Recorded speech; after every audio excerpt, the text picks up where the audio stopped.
on the day of Pentecost 33 CE, Jesus had ascended into heaven, into the presence of his Father, and had sent forth the Holy Spirit to these first followers of his, including the 12 apostles.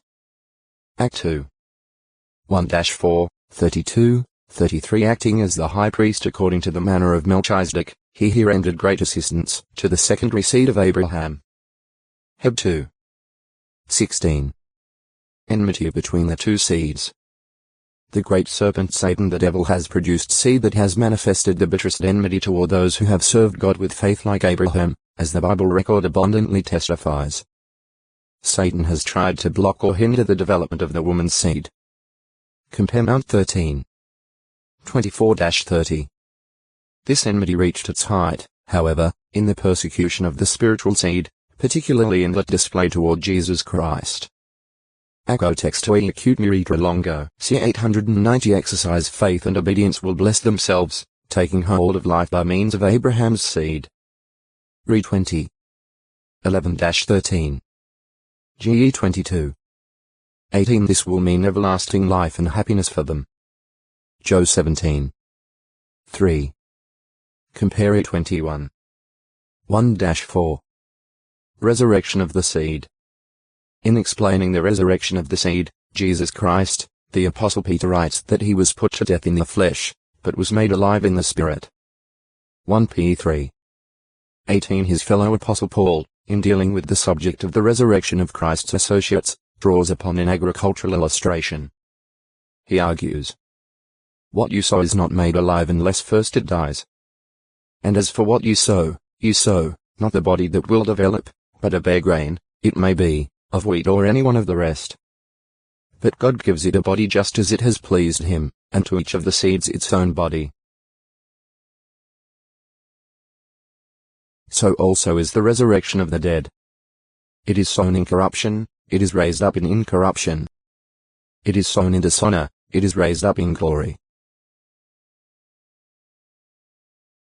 It is sown a physical body, it is raised up a spiritual body."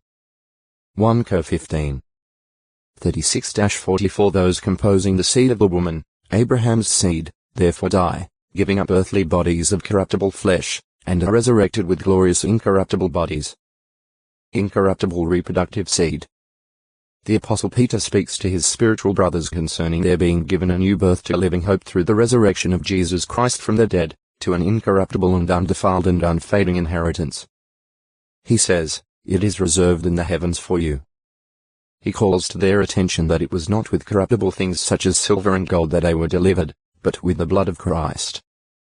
After this he says, "For you have been given a new birth, not by corruptible, but by incorruptible reproductive seed, through the word of the living and enduring God."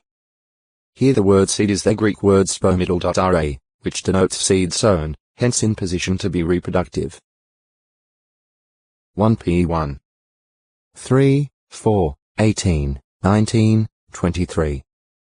In this manner Peter reminds his brothers of their relationship as sons, not to a human father who dies and who can transmit neither incorruptibility nor everlasting life to them, but to the living and enduring God.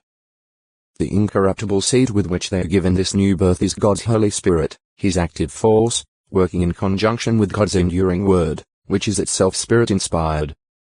The Apostle John likewise says of such Spirit-begotten ones, "Everyone who has been born from God does not carry on sin, because his reproductive seed remains in such one, and he cannot practice sin, because he has been born from God."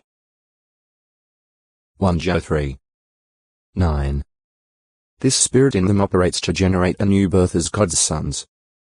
It is a force for cleanness, and it produces the fruitage of the Spirit, not the corrupt works of the flesh. The person having this reproductive seed in himself will therefore not make a practice of the works of the flesh. The Apostle Paul comments on this matter. "For God called us, not with allowance for uncleanness, but in connection with sanctification." So, then, the man that shows disregard is disregarding, not man, but God, who puts his Holy Spirit into you. 1 Th 4. 7, 8.